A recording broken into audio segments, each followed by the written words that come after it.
ଜାଗର ଯାତ୍ରା ପାଇଁ ଚଳଚଞ୍ଚଳ ନୟାଗଡ଼ ଜିଲ୍ଲା ଓଡ଼ଗାଁ ବ୍ଲକ ଶରଣକୂଳର ଲଡ଼ୁବାବାଙ୍କ କ୍ଷେତ୍ର। ରାଜ୍ୟର ଅନ୍ୟତମ ପ୍ରସିଦ୍ଧ ଏହି ଶୈବପୀଠରେ ମହାଶିବରାତ୍ରି ପାଇଁ ପ୍ରସ୍ତୁତି ଚୂଡ଼ାନ୍ତ ପର୍ଯ୍ୟାୟରେ। ସବୁ ବର୍ଷ ଭଳି ଚଳିତ ବର୍ଷ ଜିଲ୍ଲା ପ୍ରଶାସନ ଓ ସେବାୟତମାନଙ୍କ ସମନ୍ୱୟରେ ପ୍ରଭୁଙ୍କ ଜାଗର ଯାତ୍ରା ଠିକ୍ରେ ହେବ ବୋଲି ଆଶା କରାଯାଉଛି।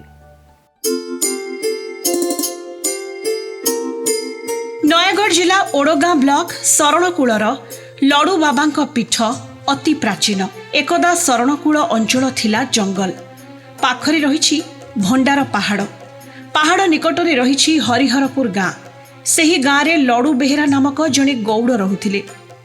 ତାଙ୍କର କପିଳା ନାମକ ଏକ କାଳି ଗାଈ ଥିଲା। ସେହି ଗାଈ ପ୍ରତିଦିନ ଭଣ୍ଡାର ପାହାଡ଼ ନିକଟସ୍ଥ ଏକ ପଥରରେ କ୍ଷୀର ଦିଏ। ଦିନେ ଲଡ଼ୁ ବେହେରାଙ୍କ ନଜରରେ ଏଭଳି ଦୃଶ୍ୟ ପଡ଼ିଥିଲା। ସେ ଧରିଥିବା କେନ୍ଦୁ ବାଡ଼ିରେ ଗାଈକୁ ମାଡ଼ ମାରିଥିଲା। ଗାଈର ପଞ୍ଜା ପଥରରେ ପଡ଼ିବାରୁ ସେଠାରୁ ରକ୍ତସ୍ରାବ ହୋଇଥିଲା। ରାତିରେ ରାଜାଙ୍କୁ ସ୍ୱପ୍ନ ହୋଇଥିଲା। ସେଠାରେ ରାଜା ମନ୍ଦିର ନିର୍ମାଣ କରିଥିଲେ। ପ୍ରଭୁଙ୍କ ପାଖରେ ଜନସାଧାରଣ ଆସି ମାନସିକ କରି ଶରଣ ପଶିବାରୁ ଗାଁର ନାମ ଶରଣକୂଳ ହୋଇଛି। ଆଉ ଲଡ଼ୁ ଗୌଡ଼ ନାମରେ ପ୍ରଭୁଙ୍କ ନାମ ଲଡ଼ୁ ବାବା।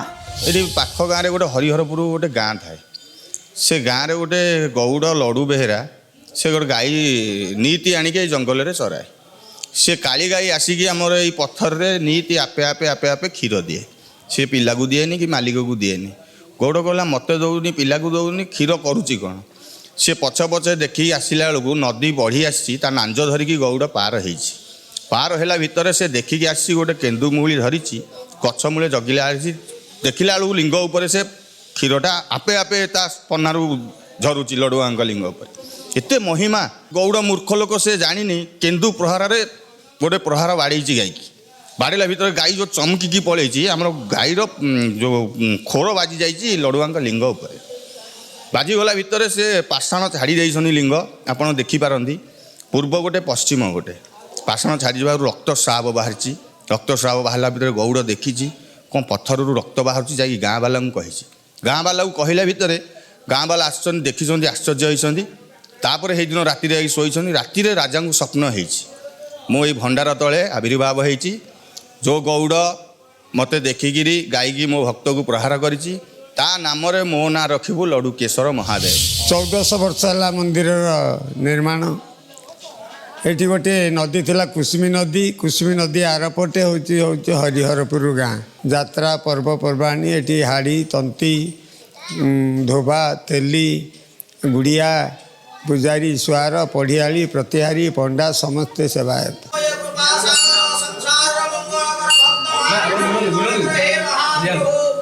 ପ୍ରଭୁଙ୍କ ପୀଠରେ 12 ମାସରେ 13 ପର୍ବ ପାଳିତ ହୋଇଥାଏ। ମହାଶିବରାତ୍ରି ସବୁଠାରୁ ଶ୍ରେଷ୍ଠ।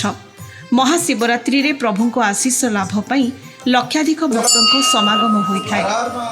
ମହିଳା ଓ ପୁରୁଷ ସ୍ୱତନ୍ତ୍ର ଧାଡ଼ିରେ ଆସି ଠାକୁରଙ୍କୁ ଦର୍ଶନ କରିବେ। ସଜେଇ ହେଉଛି ମନ୍ଦିର। ଉଜ୍ଜଳ ଆଲୋକରେ ଝଲସିବ ପୀଠ। ଭକ୍ତମାନେ ଉଜାଗର ରହି ଜାଗର ଦୀପ ଜାଳନ୍ତି। ଚଳିତ ବର୍ଷ ରାତି 12ଟାରେ ମହାଦୀପ ଉଠିବା ପାଇଁ ନିଷ୍ପତ୍ତି ହୋଇଛି। ଜିଲ୍ଲା ପ୍ରଶାସନ, ସେବାୟତ ଓ ଗ୍ରାମ୍ୟ କମିଟିର ତତ୍ତ୍ୱାବଧାନରେ ପ୍ରସ୍ତୁତି ବୈଠକ ଶେଷ ହୋଇଛି। 14 ତାରିଖ ରାତି 2ଟାରେ ପହୁଡ଼ ଖୋଲି ଠାକୁରଙ୍କ ଅବକାଶ, ମଇଲମ, ଧୂପ, ଅନ୍ନ ଧୂପ ହୋଇ ସାଧାରଣ ଦର୍ଶନ ଆରମ୍ଭ ହେବ। ସନ୍ଧ୍ୟାରେ ସନ୍ଧ୍ୟା ଧୂପ ପାଇଁ କିଛି ସମୟ ବନ୍ଦ ରହିବ। ପରେ ସାଧାରଣ ଦର୍ଶନ ହେବ। ଜାଗର ରାତିରେ ପ୍ରଭୁଙ୍କୁ 3 ଥର ବେଢ଼ା ବୁଲା ହେବ। ବିଭିନ୍ନ ଅଞ୍ଚଳରୁ ମାନସିକଧାରୀ ପୁରୁଷ ଓ ମହିଳାମାନେ ମାନସିକ ରଖି ଗୁହାରିଆ ପଡ଼ିଥାନ୍ତି। ସେମାନଙ୍କୁ ଉଠାଯିବା ପରେ ମହାଦୀପ ଉଠିଥାଏ।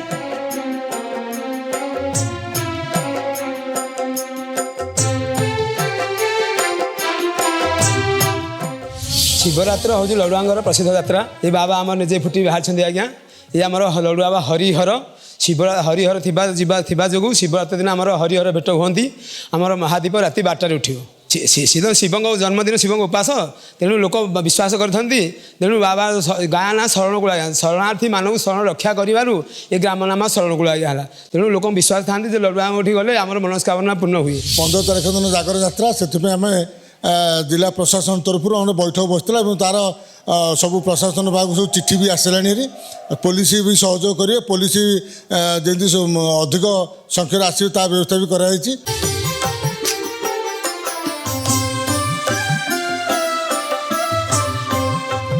ଲଡୁ ବାବାଙ୍କ ଜାଗର ଯାତ୍ରାରେ ଆଇନ ଶୃଙ୍ଖଳା ରକ୍ଷା ପାଇଁ 4 ପ୍ଲାଟୁନ୍ ଫୋର୍ସ ମୁତୟନ ହେବେ।